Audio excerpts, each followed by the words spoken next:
Fala pessoal, belezinha? Tudo na paz? Eu sou Marcos Honório Júnior e nós estamos aqui para compartilhar a verdadeira palavra de Deus.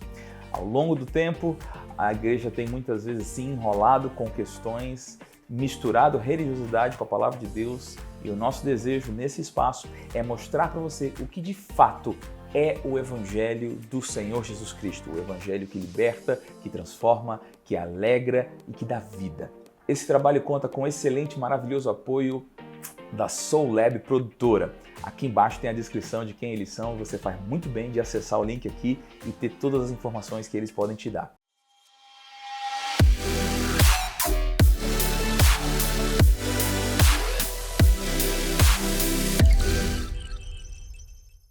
Gente, hoje eu queria compartilhar algo com você do meu coração, porque eu penso que muitas vezes a igreja tem seguido por um caminho que é contrário ao que a palavra de Deus diz. Certa vez Jesus foi convidado para um banquete e ele viu como as pessoas se organizavam nesse banquete e ele traz uma correção sobre as pessoas não desejarem os locais de destaque. Mas depois de falar sobre se humilhar e não se exaltar, porque todo aquele que se exalta será humilhado, mas todo aquele que se humilha será exaltado, Jesus vira para a pessoa que o convidou e ele diz o seguinte, em Lucas capítulo 14 e versículo 12, disse também ao que havia convidado, quando deres um jantar ou uma ceia, não convides teus amigos, nem teus irmãos, nem teus parentes, nem vizinhos ricos, para não suceder que, por sua vez, eles te convidem e sejas recompensado.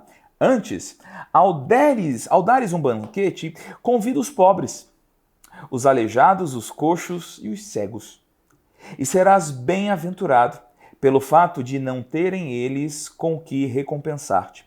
A tua recompensa, porém, tu a receberás na ressurreição dos justos. Que texto interessante e muitas vezes diferente do que nós temos visto hoje em dia na igreja. Eu fico muitas vezes chocado quando me parece que o povo de Deus só é instigado a agir de maneira correta, só é instigado a agir de maneira bíblica quando existem promessas bíblicas em consequência daquela ação. Se você fizer isso, vai vir 100 vezes mais na sua vida. Se você honrar o pastor, então você vai receber da unção do pastor. Se você fizer isso, então você vai receber tanto e tanto. Se quiser a bênção de Deus, haja dessa e dessa forma. Mas Jesus, ele parece ensinar algo muito diferente. Jesus parece ensinar que nós deveríamos buscar ações que garantem que não receberemos nada em troca.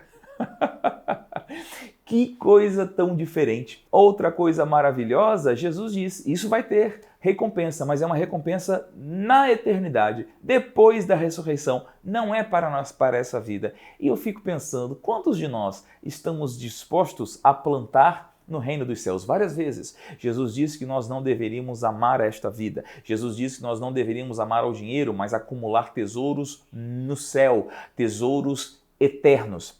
A Bíblia não tem nada contra você prosperar financeiramente. A Bíblia não tem nada contra você crescer, abundar e tá tudo bem. E acredite, a bênção de Deus enriquece e não traz desgosto. Mas quando tudo o que fazemos em fé, tudo o que fazemos na nossa vida com Cristo visa benefícios para esta vida, somos os mais infelizes dos homens, diz o apóstolo Paulo.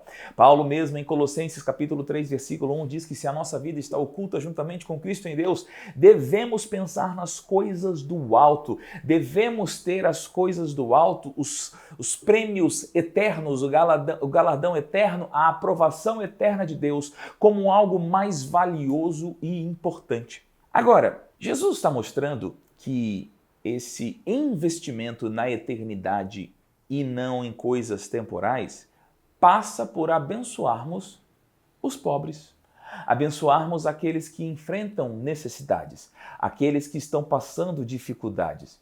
E eu não sei se você já parou para reparar quantas vezes a Bíblia fala coisas semelhantes a essa. Eu quero ler alguns poucos textos com você sobre isso.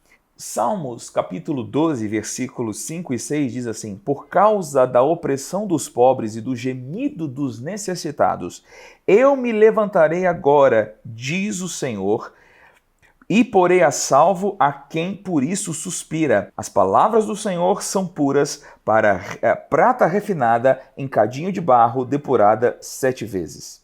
O Salmo 41, versículo 1 diz assim: Bem-aventurado o que acode ao necessitado, o Senhor o livra no dia do mal. Salmo 146, versículo 7 diz que faz justiça aos oprimidos e que dá pão aos que têm fome. O Senhor liberta os encarcerados. O Senhor abre os olhos aos cegos. O Senhor levanta os abatidos. O Senhor ama os justos. Ainda não acabou. O Salmo 9, versículo 18 diz assim: Pois o necessitado não será para sempre esquecido, e a esperança dos aflitos não se há de frustrar perpetuamente.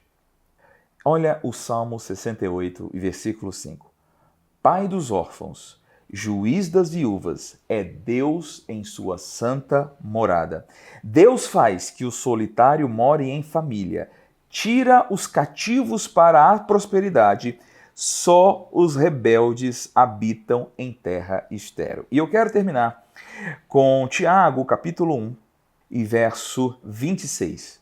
Diz assim: Se alguém supõe ser religioso, deixando de refrear a língua, antes enganando o próprio coração, a sua religião é vã. Versículo 27. A religião pura e sem mácula para com o nosso Deus é esta: visitar os órfãos e as viúvas em suas tribulações e a si mesmo guardar-se incontaminado com o mundo. Irmãos, não é evangelho quando a nossa preocupação está em agradar os ricos, quando a nossa preocupação está em ganhar esse mundo. A Bíblia ensina claramente que a nossa prosperidade, o nosso crescimento deve ser para que nós possamos ajudar aqueles que enfrentam necessidade. Se você é justo, nascido de novo, o amor de Deus está no seu coração.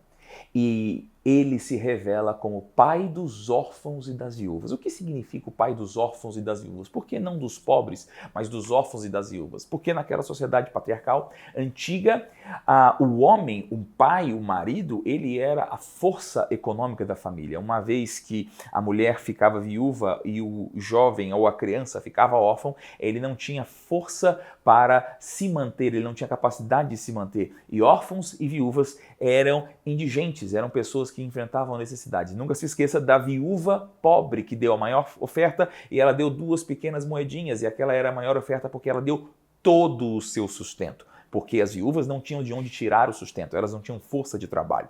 Então a palavra de Deus nos ensina claramente que um dos cuidados sérios que o cristão deve ter é olhar para os órfãos e as viúvas. E eu queria que você avaliasse como é que está o seu cuidado com os órfãos e as viúvas. Como você se sente a respeito dos órfãos e viúvas? Como dói no seu coração olhar crianças que estão necessitadas? Será que você se condói por isso? Será que você pensa nisso?